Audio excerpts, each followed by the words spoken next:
Bienvenue sur Cœur de Trailer, le podcast qui t'aide à courir mieux, plus loin, plus longtemps et toujours avec plaisir. Je suis Barbara, coach diplômée et fondatrice de To Believe Coaching. Passionnée de développement personnel, de yoga, mais surtout de trail running, j'aide les sportifs à atteindre un équilibre entre performance et bien-être.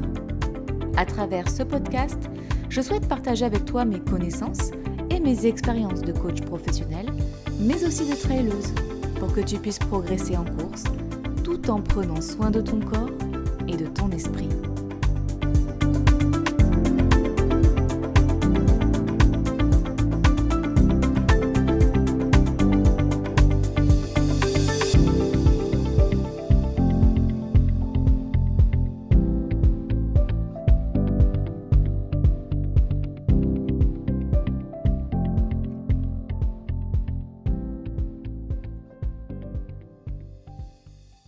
Bonjour à tous, bonjour à toutes. Bienvenue dans cet épisode hors série de Cœur de Trailer.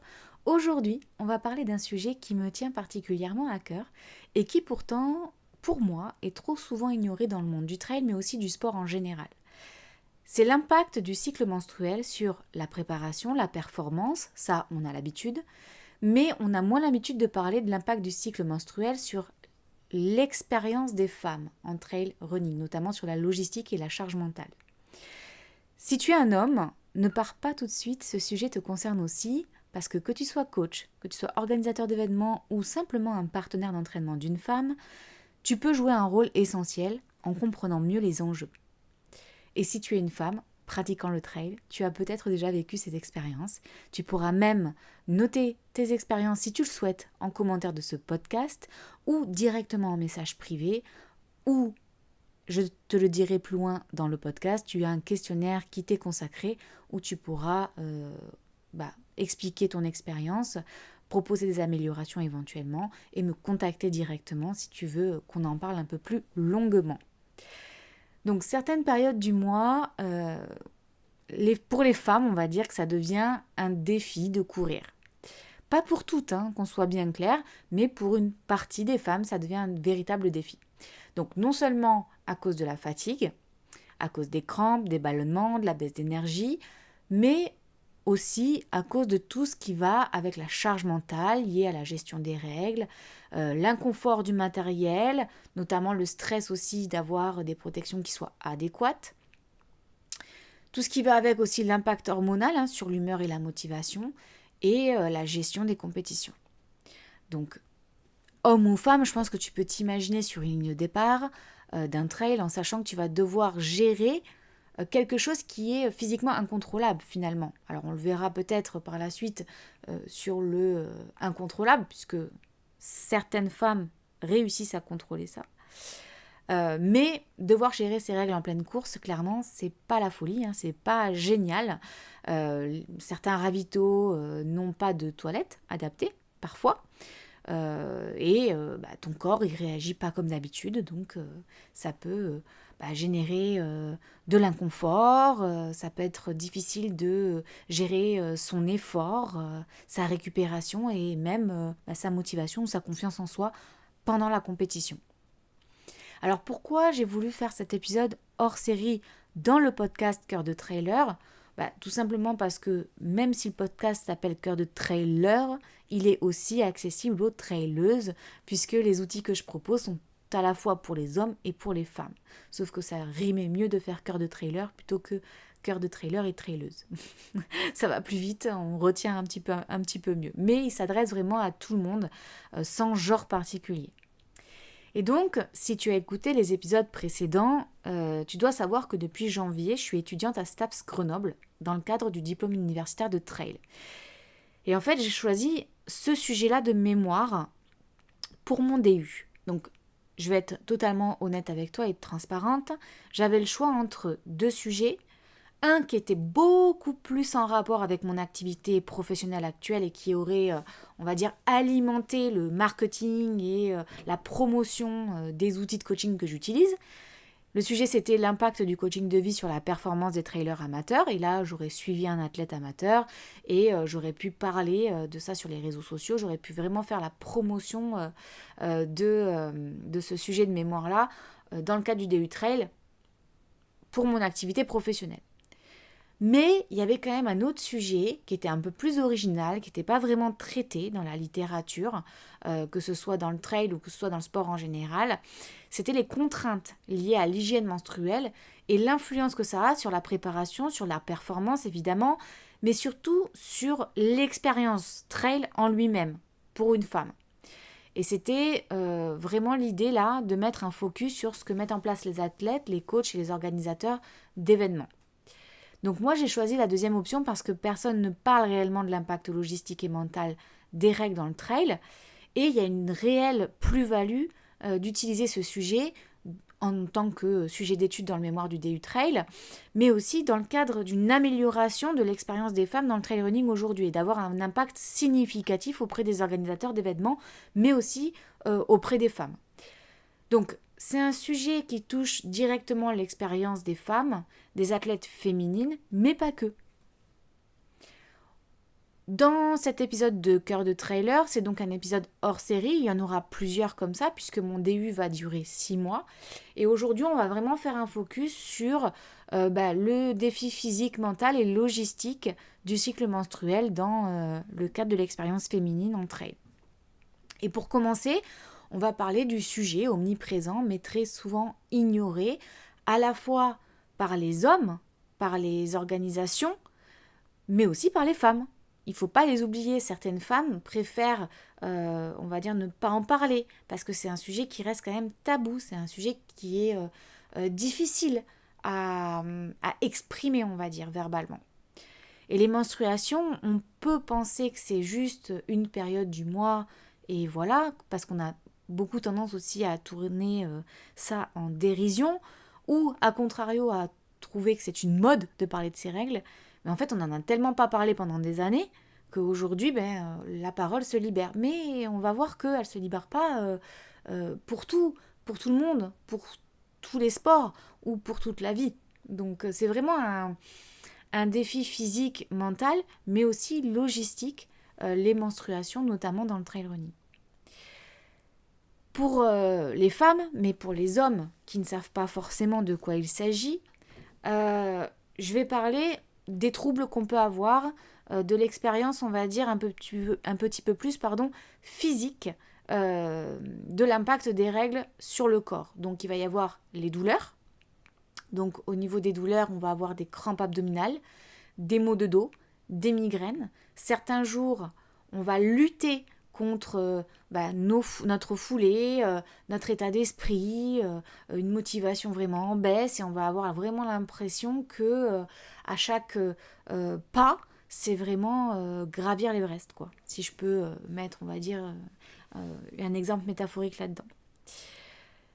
Et qu'on soit bien clair, ce n'est pas forcément au moment de la menstruation, au moment des règles. Ça peut être pendant tout le cycle. Et on le verra tout à l'heure, il y a plusieurs phases dans le cycle menstruel des femmes. Et les douleurs ne sont pas là que dans le cycle où on a notre phase, où on a nos règles. D'ailleurs, il y a aussi la fatigue qui intervient. Donc le corps, il fonctionne au ralenti. Le cœur, il peut être un petit peu plus haut que d'habitude au niveau de la fréquence cardiaque. La récupération, elle est beaucoup plus lente dans certaines phases du cycle. On va avoir aussi des troubles digestifs.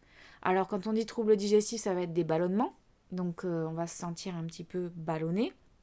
On va avoir un transit qui est perturbé. Donc soit on va dire on va trop à la selle, ou soit on n'y va pas assez. Et donc quand tu es en pleine sortie running, on sait bien que les troubles digestifs, c'est quand même un des éléments essentiels, enfin en tout cas importants, que ce soit pour les hommes ou pour les femmes, clairement, puisque les troubles digestifs, c'est quand même la première cause d'abandon, je crois, en trail running aujourd'hui, notamment chez les hommes. Et aussi, il y a l'impact émotionnel. Donc l'impact émotionnel, ça va être l'irritabilité. Ça, des blagues sur les femmes qui ont leurs règles, on les connaît. Donc les hommes, si vous êtes par là, vous savez de quoi il s'agit quand on parle d'irritabilité dans le cycle menstruel. Mais on a aussi le stress qui est amplifié. On a la baisse de motivation, les remises en question, les ruminations, etc., etc. Donc ça, c'est les impacts physiques et, on va dire, psychiques que le cycle menstruel peut avoir sur le corps d'une femme. Et on va dire que c'est plutôt une femme qui ne prend pas forcément de contraceptif ou qui prend un contraceptif qui lui permette d'avoir des vrais cycles. Parce que certaines femmes sont aménorrhées, donc n'ont pas leurs règles, soit pour un problème de santé, soit parce qu'elles prennent une pilule en continu et donc du coup, on va dire qu'il y a moins de risques d'avoir des variations au niveau des hormones. Mais si on parle aussi des contraintes logistiques, parce qu'on n'y pense pas forcément, mais une femme qui est dans certains cycles du mois, elle va avoir des pertes, soit des pertes liées à ses règles, soit d'autres pertes. Et pour ce qui est des contraintes logistiques, ça va être quoi ? Ça va être les protections, les vêtements qu'on va choisir plutôt foncés, les ravitaux qu'on va choisir plutôt adaptés, donc on va essayer de préparer le bon équipement. On va essayer d'anticiper les besoins, notamment avec l'hydratation et la nutrition. Quand on est en période de règles, on va peut-être avoir besoin d'un peu plus de fer, de minéraux, donc il va s'agir de privilégier certains aliments.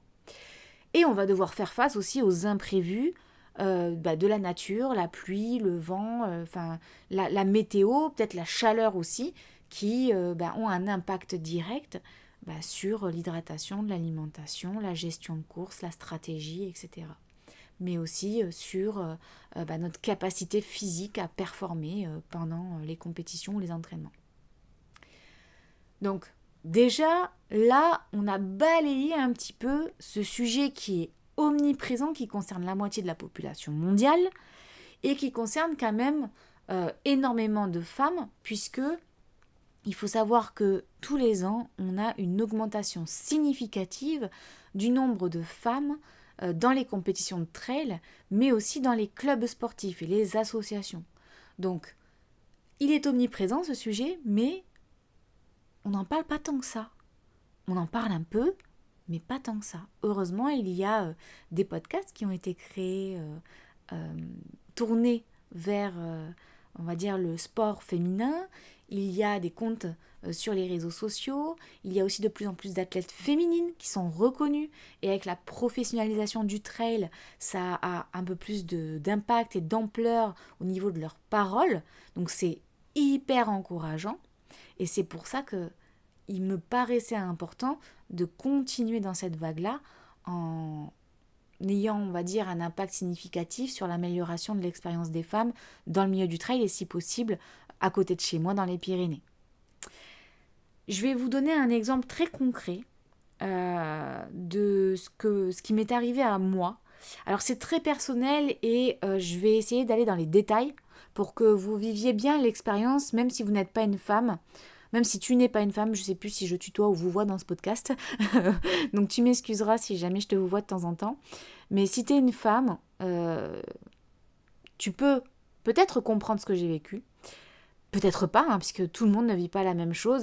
Tout le monde n'a pas le même rapport avec cette expérience-là, des règles et du cycle menstruel. Et si tu es un homme, j'ai vraiment envie que grâce à cette anecdote-là qui est détaillée, tu puisses un petit peu t'apercevoir de tout ce qu'il y a en jeu. Sur le Grand Raid des Pyrénées 2023, j'étais inscrite sur l'Ultra 80 km, donc le Tour des Lacs. Je ne sais pas si tu te souviens, mais à cette époque-là, la météo, elle était dantesque. Donc on est parti sous la pluie, il y avait des trombes d'eau, et ensuite on est arrivé donc au restaurant Le Merlan, donc au 15e kilomètre après 1500 mètres de dénivelé positif, avec la grêle, le vent à 110 km/h et un froid qui en a fait abandonner plus de la moitié. À ce moment-là, moi je prends la décision de prendre un certain temps sur ce ravitaillement, déjà parce qu'il était plein et c'était impossible de pouvoir se ravitailler dans les temps que j'avais prévus dans ma stratégie de course, parce que le restaurant ne pouvait pas accueillir autant de coureurs qui pouvaient aller se ravitailler, et avec la pluie et la météo dehors, on ne pouvait pas rester dehors, sinon on mourait frigorifié clairement.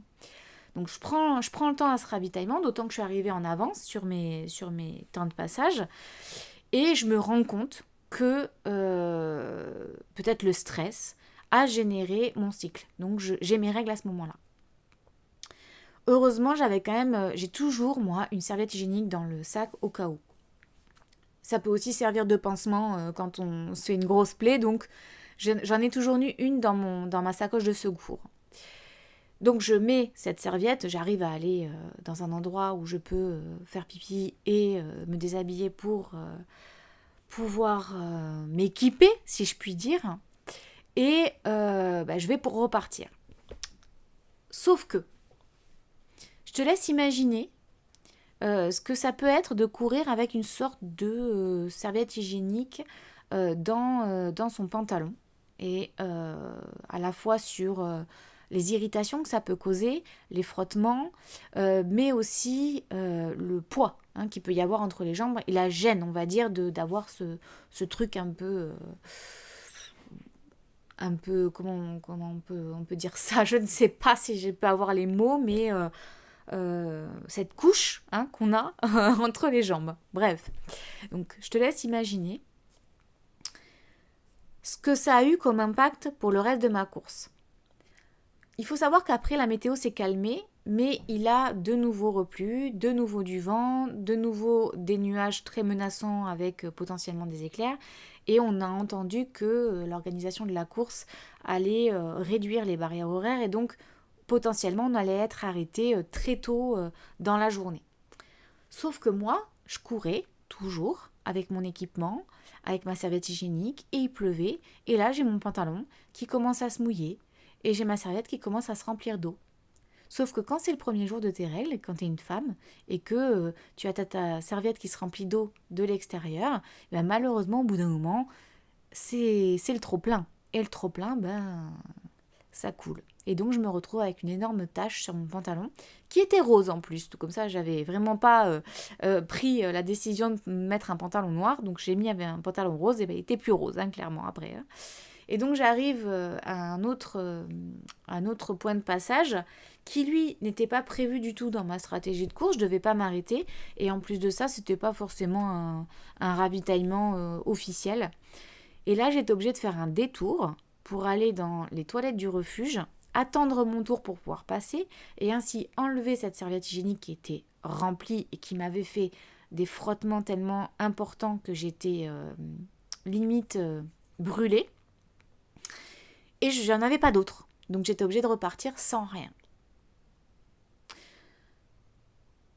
Donc, advienne que pourra, je repars, je cours jusqu'à la Mongie, donc kilomètre 35, avec mes règles du premier jour, donc les vannes ouvertes, sans protection et avec un pantalon trempé, et en ayant été frigorifié jusque-là, puisque la météo était catastrophique. Donc, à ton avis, dans quel état je me sens là ? Dans quel état psychologique je suis ? Dans quel état physique je suis ? Écoute, c'était vraiment pas la joie. Mais au bout d'un moment, je me suis dit, eh bien tant pis. Si les gens me jugent par rapport au fait que j'ai mon pantalon qui est rempli de sang, tant pis. J'ai mal, j'ai des irritations, je suis brûlée, il fait moche, j'ai froid, j'ai envie d'abandonner, mais je continue quand même. Je continue quand même et j'irai jusqu'au bout, sauf si on m'arrête. Donc j'ai décidé de continuer comme ça et de ne pas, on va dire, me juger par rapport au regard des autres. Et en fait, finalement, les autres ne me regardent pas vraiment, puisqu'ils ont leur course, ils sont focus là-dedans, et ils en ont absolument rien à faire de ce que je peux vivre moi, et c'est normal. Mais le résultat des courses, c'est quoi ? Le résultat, c'est qu'à l'arrivée à la Mongie, je rends mon dossard, puisque la barrière horaire avait été décalée, la météo étant tellement dangereuse qu'ils ont décidé de stopper la course pour, on va dire, une grande partie des coureurs. Et moi, je rentre à la maison et là, qu'est-ce qui se passe ? Infection. Inconfort général puisque irrité. Et j'ai passé 15 jours, 3 semaines dans cet état. La morale de l'histoire, c'est quoi ? La morale de l'histoire, c'est que quand il t'arrive quelque chose comme ça, d'imprévu, tu fais comme tu peux. Mais il n'y a personne qui peut vivre ça à ta place. Et donc, tu es obligé de prendre sur toi. Mais quand tu es dans un trail où tu souffres déjà, tu souffres parce que c'est dur, parce que la météo est catastrophique et qu'en plus ça rajoute de la difficulté à quelque chose qui est déjà difficile d'emblée sur le papier. Et qu'en plus tu rajoutes la charge mentale, le stress, l'inconfort physique et derrière les répercussions physiologiques que ça peut avoir, comment tu veux bien vivre ta course et prendre du plaisir à ce moment-là? Alors oui, il y a la résilience qui arrive et on se donne corps et âme à la pratique du trail. Mais sur qui je peux me reposer à ce moment-là? J'ai juste envie de pleurer, d'abandonner, de poser mes bâtons et de me barrer chez moi. Je pourrais. Beaucoup d'entre vous diront t'avais qu'à le faire, c'est bon, c'est qu'une course. Oui, c'est sûr, c'est qu'une course. Mais je vis ça parce que je suis une femme. Un homme, lui, n'aura jamais à vivre ça. Donc est-ce que je peux être comprise? Est-ce que je peux quand même en parler? Est-ce qu'on peut peut-être mettre en place des choses pour que s'il m'arrive ce genre de situation, que je puisse être prise en charge? Donc personne ne pouvait se douter de ce que je vivais à ce moment-là. Je n'ai pu en parler à personne et j'en parle officiellement devant tout le public qui m'écoute aujourd'hui en ne cachant rien de ce que j'ai vécu. Alors vous pourrez me juger, tu pourras me juger si tu veux, il n'y a aucun souci. Moi je sais que j'ai vécu ce que j'ai vécu. Si l'expérience devait se renouveler, peut-être que je la vivrais différemment, mais en tout cas, j'ai envie aujourd'hui de te partager ça pour que tu prennes conscience, si tu es un homme, de la difficulté que peut avoir une femme dans sa compétition, mais aussi dans son entraînement, et elle peut aussi ne pas te le dire. Donc sois toujours, on va dire, ouvert d'esprit et bienveillant avec ces gens-là. Et si tu es une femme, si tu sais ce que j'ai vécu et que tu te retrouves dans la même situation, je compte sur toi pour m'envoyer un message ou répondre au questionnaire que je vais partager, je t'en parlerai dans la suite de ce podcast, pour justement m'aider à améliorer les choses dans le monde du trail. Donc ça, c'était pour la petite anecdote qui a duré un petit moment. Je suis désolée, j'ai essayé d'aller dans les détails, j'ai essayé de dire les choses un petit peu dans l'ordre chronologique et de manière claire et concise, mais j'ai beaucoup de difficultés quand je parle de ce genre d'expérience, parce que c'est quand même privé, c'est de l'ordre de l'intime, donc c'est toujours compliqué d'expliquer sans trop, et voilà. Donc désolée si j'ai pas été forcément claire ou concise, mais j'ai fait de mon mieux.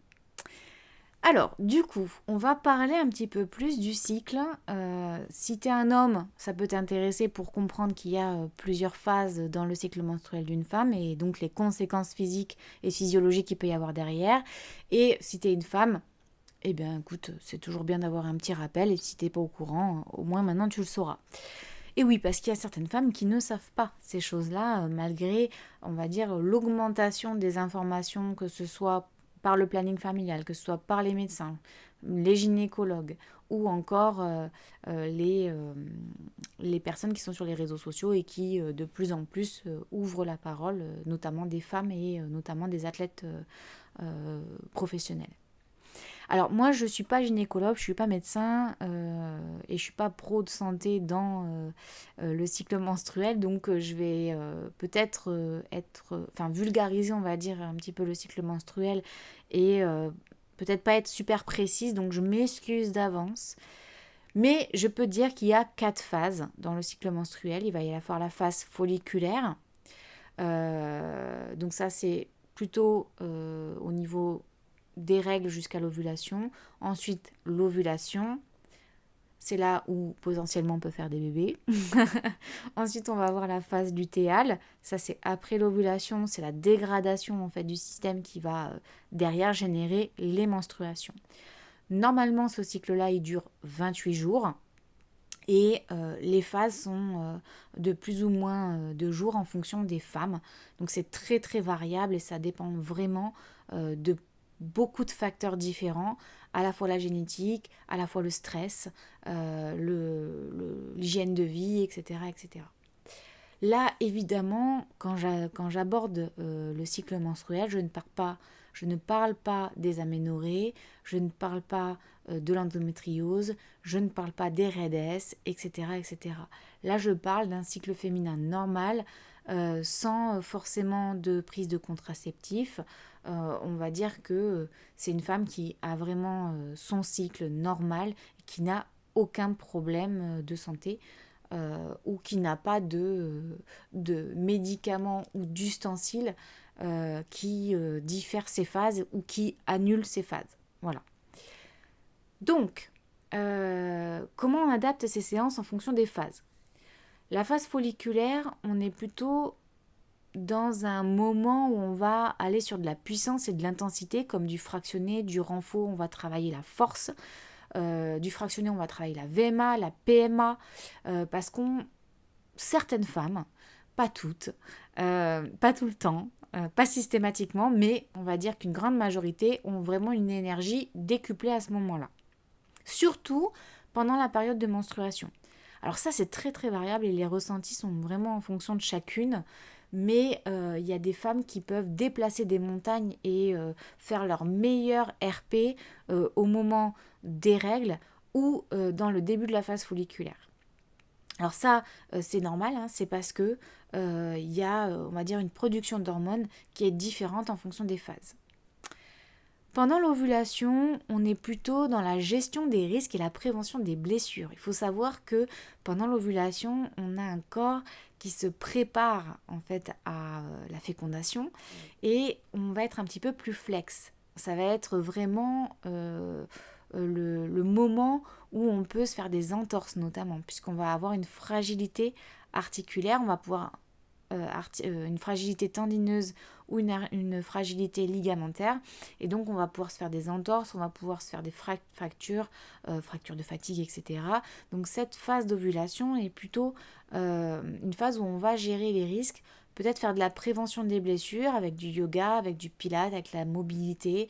On va éviter les impacts violents, donc on va être plutôt sur quelque chose de doux. On peut aussi travailler l'endurance. Pour la phase lutéale, donc ça c'est après l'ovulation, on commence à dégrader le système.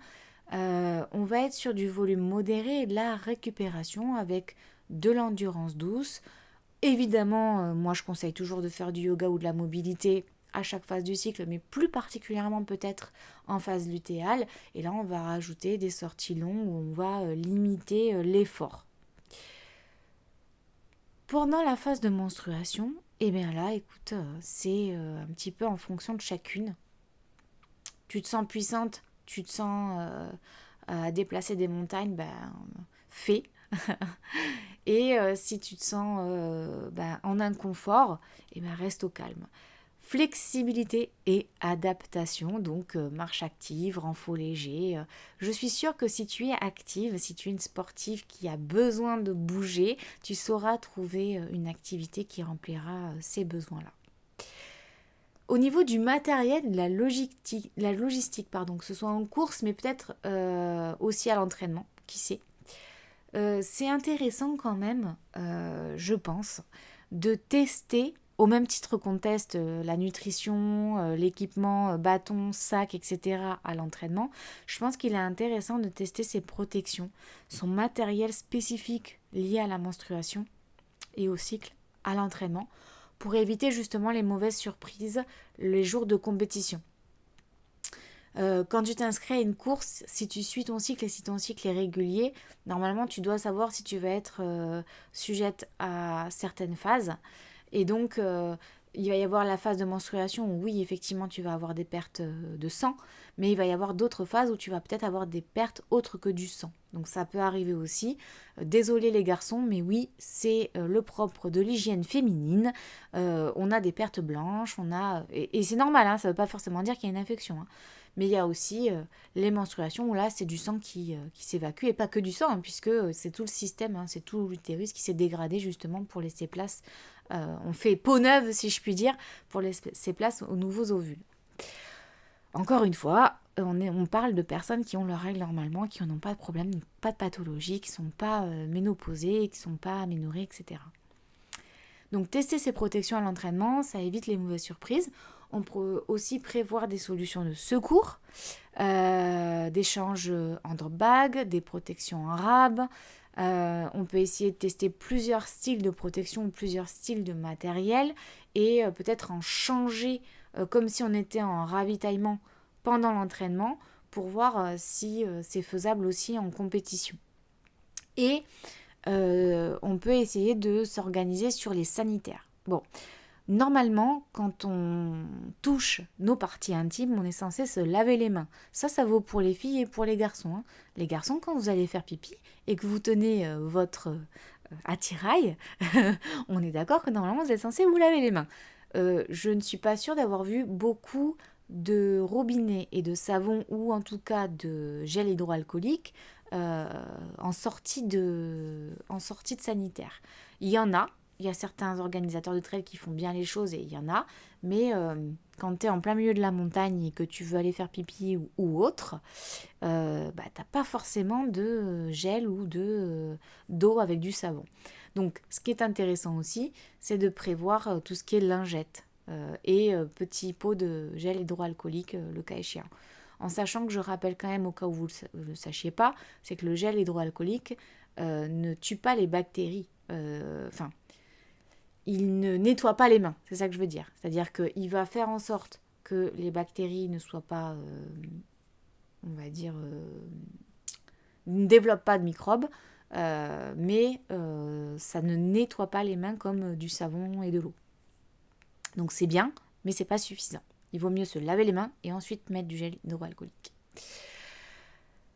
Donc ça, c'était pour la partie comment adapter sa préparation en fonction de son cycle et en fonction des phases du cycle dans lequel tu es. Les séances d'entraînement, le matériel et la logistique que tu peux avoir en compétition et que tu vas tester en entraînement.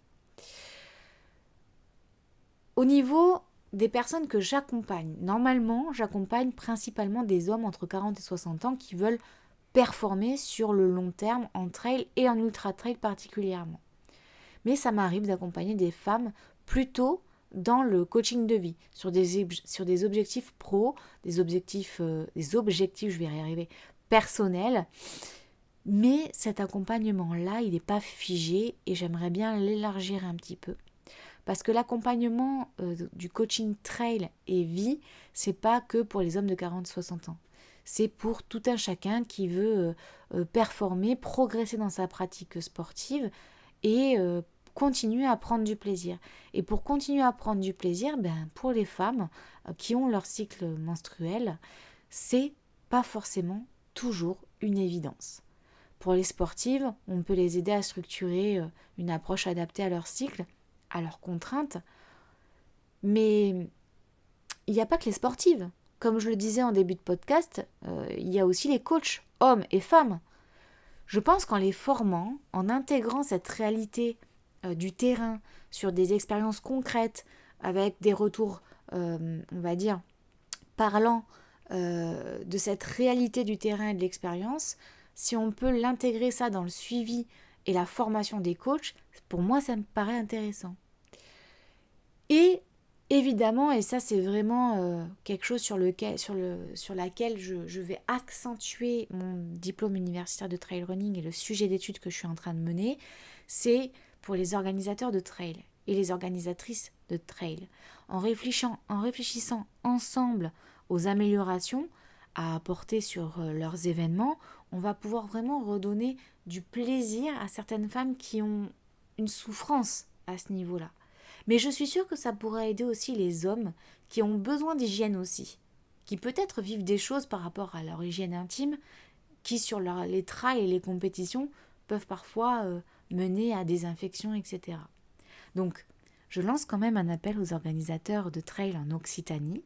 Si tu es organisateur ou organisatrice de trail et que tu veux rendre tes courses plus inclusives, on peut collaborer pour intégrer des aménagements pour les femmes en course ou sensibiliser et former les bénévoles sur ce sujet, puisque là on parle beaucoup de ce que doit faire une femme pour la logistique, pour la stratégie, la gestion de course, et ce que ça a comme impact sur son physique, sur son émotionnel et son psychisme dans le cadre des entraînements et des compétitions de course, mais jusqu'à présent, j'ai pas vraiment parlé de l'information, de la formation, de la communication autour de ça dans les grands événements. Donc ça peut être aussi intéressant de prendre la parole lors des briefings, par exemple, en course, pour dire, ben voilà, pour les hommes et pour les femmes, peut-être pas forcément parler de cycle menstruel à proprement parler, mais peut-être simplement dire, ben voilà, pour l'hygiène, pour améliorer, on va dire, l'expérience de course pour tout à chacun, on a des toilettes sèches, des distributeurs de protection, etc. Je sais pas, je verrai bien à la fin de mon mémoire s'il y a des personnes qui ont justement des idées, des améliorations à me donner pour que je puisse appuyer mon discours auprès des coachs, auprès des organisations, etc. Du coup, je pense qu'un appel à l'action est nécessaire. Si tu as écouté jusqu'ici cet épisode de Cœur de Trailer qui est un peu particulier, qui est un hors-série un petit peu plus orienté femmes et pratiques sportives féminines, si tu veux témoigner, laisse-moi un message, remplis le questionnaire qui est en lien en description de ce podcast. Il va y avoir un questionnaire pour les traileuses en priorité, évidemment, mais il va aussi y avoir un questionnaire pour les coachs et un questionnaire pour les organisateurs. Donc, si tu es les trois, tu peux remplir les trois, il n'y a pas de souci. Si tu es coach ou organisateur et que tu veux me contacter pour qu'on bosse ensemble sur ces questions-là, tu peux. Je suis tout à fait ouverte à la collaboration et au contraire, j'encourage la collaboration. C'est hyper important pour moi parce que je ne suis rien seule. C'est ensemble qu'on peut faire avancer les choses. Et évidemment, si tu veux suivre l'évolution du projet, tu peux t'abonner au podcast Cœur de Trailer, puisque comme je te l'ai dit tout à l'heure, tu vas avoir plusieurs hors-séries qui vont s'enchaîner sur les 6 prochains mois. Et tu peux rejoindre le compte Instagram de Cœur de Trailer ou mon compte Instagram professionnel qui est Barbara To Believe Coaching. Je serai ravie de t'accueillir et ça nous permettra peut-être d'échanger en privé. Partage évidemment cet épisode aux femmes traileuses, aux coachs, aux organisateurs, aux organisatrices de trail autour de toi. Plus on en parle, plus les choses avancent, évidemment. Et j'ai vraiment envie qu'on fasse évoluer notre sport pour qu'il soit plus inclusif, adapté à toutes les réalités et à la fois des hommes et à la fois des femmes. Donc, ce challenge que je te propose chaque semaine aujourd'hui, il est à néant puisque c'est un épisode hors série, donc il n'y a rien à faire pour toi, si ce n'est finalement tout ce que je t'ai demandé précédemment, c'est-à-dire remplir le questionnaire, partager, commenter, peut-être liker et juste peut-être m'envoyer un message privé. Tu fais bien comme tu veux, mais en tout cas j'ai vraiment à cœur de mener ce combat s'il s'agit d'un combat, ou en tout cas de porter haut la parole des femmes dans le trail aujourd'hui. Donc je te dis merci d'avoir écouté cet épisode jusqu'au bout. À très bientôt pour un nouvel hors-série dans Cœur de Trailer. D'ici là, je te souhaite de continuer à prendre un maximum de plaisir dans tes entraînements et dans tes futures compétitions. Prends bien soin de toi et continue de faire battre profondément et très fort ton cœur de trailer.